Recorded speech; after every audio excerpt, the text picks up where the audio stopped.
discours rapporté. Je vous rappelle ce qu'est le discours rapporté, c'est quand on rapporte des paroles. Donc il existe 3 types de discours rapportés.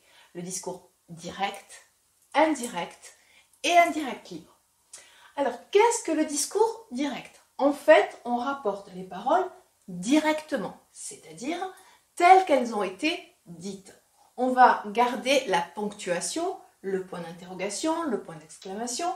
On va garder toutes les tournures orales, par exemple les interjections et, o, a, etc. Et surtout, on va utiliser des guillemets pour encadrer le discours ou alors au sein d'un dialogue des tirets.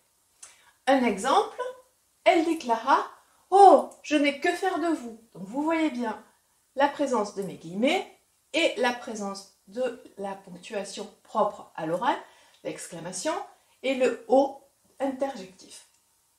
Ensuite, on a ce qu'on appelle le discours indirect. Il va rapporter les paroles indirectement. Comment est-ce qu'il se construit? Tout simplement, on utilise une phrase complexe. Une phrase complexe, c'est une phrase qui a plusieurs verbes. Là aussi, j'en parle dans ma formation de grammaire. Donc, on utilise la phrase complexe pour rapporter les paroles. Donc, la ponctuation et les tournures orales vont disparaître. De la même manière, les temps vont changer puisqu'il va falloir respecter la concordance des temps, mais aussi les pronoms. Qu'est-ce que cela donne concrètement? Donc, j'ai repris le même exemple qui va donner au discours indirect. Elle déclara qu'elle n'avait que faire de lui. Donc, si je regarde ici, j'ai une ponctuation qui est neutre. J'ai un point. Les points d'exclamation ont disparu. Le O a également disparu puisqu'il n'a pas sa place dans le discours indirect. J'ai une phrase introductive, la principale, elle déclara que. Et ensuite, il a fallu que je change non seulement les temps, mais aussi les pronoms. Donc, je suis passée du présent à l'imparfait. Le je est devenu elle, puisque c'est elle qui parle, elle déclara. Et vous est devenu lui. Donc, on a changé de point de vue dans l'énonciation. Et enfin, on a le discours indirect libre. C'est le plus intéressant en littérature. Il vous pose parfois des problèmes, mais pourtant, quand on a compris, c'est assez simple. En fait, c'est un moyen terme entre le discours direct et le discours indirect.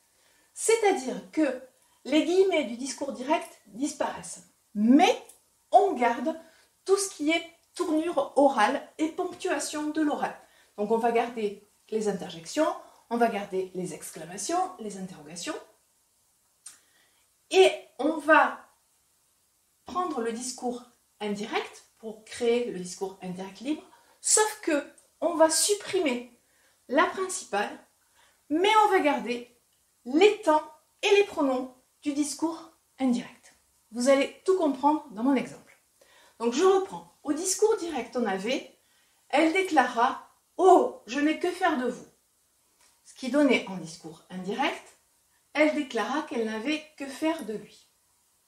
Je vous ai dit que le discours indirect libre était un moyen terme, un mélange entre les deux. Donc je regarde. Il commence par « O ». Donc j'ai supprimé la principale. Vous voyez, elle déclara, je l'ai supprimé, ça a disparu. J'ai gardé le O, c'est-à-dire la tournure orale.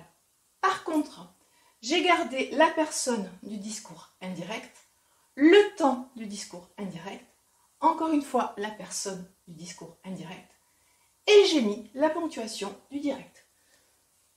Donc vous voyez bien que c'est un moyen terme entre les deux. Pourquoi j'insiste sur le discours indirect libre?